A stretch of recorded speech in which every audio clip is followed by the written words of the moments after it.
जय श्री श्याम दोस्तों, राधे राधे। हरे के सहारे खाटू श्याम हमारे। पौष माह में खाटू श्याम जी की पूजा रोजाना कैसे करनी चाहिए, उसके सरल नियम मैं आपके साथ यहाँ पे शेयर कर रही हूँ। देखिए, पौष माह की शुरुआत हो चुकी है। इसमें स्नान दान, विष्णु भगवान और लक्ष्मी माँ की पूजा और तुलसी जी का बहुत ही महत्व बताया गया है। साथ में ही श्याम बाबा का विशेष रूप से पूजा करना अत्यंत शुभ माना जाता है। घर में नियम पूर्वक फोटो या मूर्ति है सामने रख के घी का दीप जलाएं। मंत्र जप, भोग और दान धर्म के साथ ही की गई पूजा को इस पूरे महीने में करने से बहुत ही फलदायी माना जाता है। पौष मास का महत्व और शुभ समय। पौष मास दान, स्नान, सूर्य उपासना के लिए विशेष रूप से लाभदायी माना जाता है। तो जैसे मैंने बताया कि पौष मास की शुरुआत हो चुकी है, तो आप कैसे पूजा करनी चाहिए तीनों। देखिए, आप प्रातः काल, सायकाल और में दीपदान का जो महत्व है, इस बात का ध्यान रखें। दोनों टाइम आपको दीपदान अवश्य करना है। साथ में श्याम जी की पूजा, ओम मंत्र जाप मंत्र है, ओम श्री श्याम देवाय नमः मंत्र का आप यहाँ पे जाप कर सकते हैं, या हारे के सहारे खाटू श्याम हमारे, इस मंत्र का भी आप यहाँ पे जाप कर सकते हैं, क्योंकि इस तरह की पूजा करने से बहुत ही शुभ मानते हैं। सवेरे सुबह स्नान करके स्वच्छ वस्त्र धारण कर ले। पीले रंग के वस्त्र हो या हल्के कोई सा भी रंग, काला नीला छोड़ के कोई भी कलर का वस्त्र पहने और पूजा स्थान को गंगा जल से शुद्ध कर ले। खाटू श्याम जी की तस्वीर, मूर्ति जो भी आपके पास है उसको स्थापित करें। फिर साथ में लाल या पीले कपड़े पे उत्तर या पूर्व की ओर मुँह करके इसको स्थापित करें।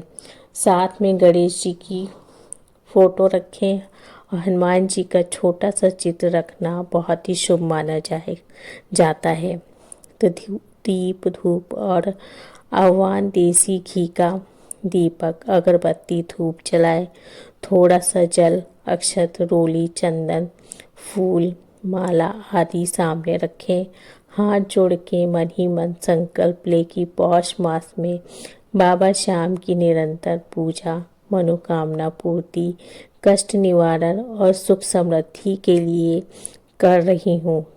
पूजा कर्म जो है, रोली चंदन से तिलक कर अक्षत, फूल, माला अर्पित करें। यदि संभव हो तो मोर पंख भी अर्पित करें। इसे श्याम जी को अत्यंत प्रिय माना जाता है। बाबा को खीर, चूरमा, पेड़ा, मिश्री या दूध से बनी कोई भी मिठाई भोग में रखें।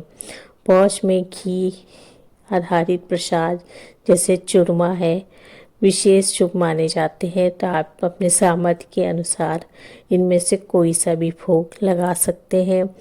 और मंत्र का जाप आप कम से कम 11, 21 या 108 बार अवश्य करें।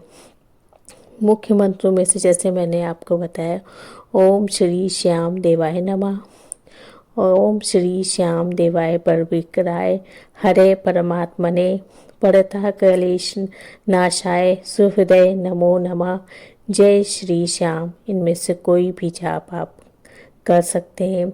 साथ ही साथ ओम नमो भगवते वासुदेवाय नमः का भी जाप करना बहुत ही फलदायी माना जाता है। फिर आरती और प्रार्थना करते हुए कपूर के दीप से श्याम जी की आरती करें। यदि श्याम चालीसा या स्तुति पढ़ते हैं तो आरती से पहले आप उसको पढ़ लें, उसके बाद ही आरती करें। फिर दोनों हथेलियों को जोड़ के अपनी मनोकामनाएं स्पष्ट रूप से प्रार्थना के रूप में कहें और प्रसाद जो आपने भोग लगाया है सब में वितरित करें। यदि संभव हो तो हर गुरुवार, सोमवार को किसी गरीब को भोजन या मिठाई दान में अवश्य करें। पौष पूर्णिमा पे विशेष खाटू श्याम पूजा स्नान दान संकल्प। पौष पूर्णिमा की सुबह स्नान के बाद पहले सूर्य को अर्घ्य दें, फिर भगवान विष्णु, माता लक्ष्मी और श्याम बाबा का संयुक्त पूजा करें। यह दिन विशेष स्नान दान और सत्यनारायण भगवान की पूजा के लिए बहुत ही शुभ माना जाता है। यदि संभव हो तो किसी तीर्थ, नदी या कम से कम घर पे ही गंगा जल से स्नान करके व्रत का आपको संकल्प लेना चाहिए। और सामग्री जो है तुलसी पत्र, पीले या सफ़ेद फूल, 5 प्रकार के मेवे, घी, दीपों की माला, 5 या 11 दीप तथा गरीबों के लिए अलग प्रसाद या अन्य 2 अलग थाल रखें, एक बाबा के भोग के लिए, दूसरा दान के लिए। मुहूर्त जो होता है, ब्रह्म मुहूर्त में संक्षिप्त पूजा, संकल्प दिन में अभिजीत मुहूर्त में मुख्य श्याम पूजन या सत्यनारायण या विष्णु कथा के साथ श्याम नाम जप जोड़ना उत्तम माना जाता है। शाम को चंद्रमा उदय के बाद दीपदान, भजन कीर्तन और पुनः संक्षिप्त आरती करें। पौष पूर्णिमा की विशेष उपाय रोजाना या कम से कम इन दिनों सूर्योदय से पहले स्नान कर शाम के समय घी का दीपक जलाकर 108 बार ओम श्री श्याम देवाय नमः का जप अवश्य करें। यह 7 दिनों तक लगातार किया जाए तो कई चीज़ों में आपको अत्यंत प्रभावशाली बताए गए हैं।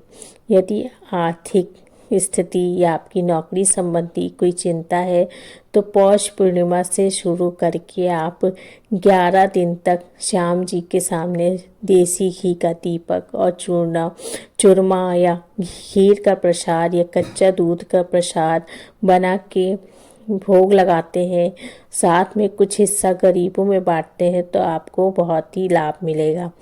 और साथ में संतान सुख या पारिवारिक शांति के लिए मोर पंख, नारियल और तुलसी माता अर्पित कर जय श्री श्याम नाम का लगातार जप करें और रात में छोटा सा जागरण या भजन रखें। इस माह में योग सरल उपाय प्रतिदिन करने से कम रविवार, सोमवार को सूर्योदय के समय जल में थोड़ी सी गुड़ या रोली या लाल फूल डाल के सूर्य को अर्घ्य अवश्य दें। और जहाँ पे आपने पूजन किया है उसी स्थान पे श्याम नाम का जप करें। इसे स्वास्थ्य, आत्मविश्वास और कैरियर के लिए लाभकारी माना जाता है। इस माह में जितना संभव हो सके दान दें। अन्य वस्त्र, कंबल, मिठाई दान से पहले मन ही मन श्याम जी का नाम लेके ये दान बाबा के नाम से है का भाव से भेंट करें। यदि कभी मंदिर जाने का अवसर मिले तो अवश्य जाएं। तो श्याम कुंड में स्नान अवश्य करें। साथ में मोरपंख और चूरमा या खीर का भोग लगाएं। रात्रि जागरण करना बहुत ही शक्तिशाली उपाय माना जाता है। और शाम जल जरूर घर लेके आएं। दोस्तों, ये मैंने कुछ उपाय के साथ पूजन विधि आपके साथ यहाँ पे शेयर किया है। खास करके पूर्णिमा के दिन कैसे पूजा करनी है, एकादशी के दिन पूजा कैसे करनी है, सब कुछ आपके साथ यहाँ पे मैंने शेयर कर दिया है। वीडियो पसंद आया तो मेरे चैनल को सब्सक्राइब कर लीजिएगा और कमेंट बॉक्स में जय श्री श्याम अवश्य लिखिएगा। धन्यवाद।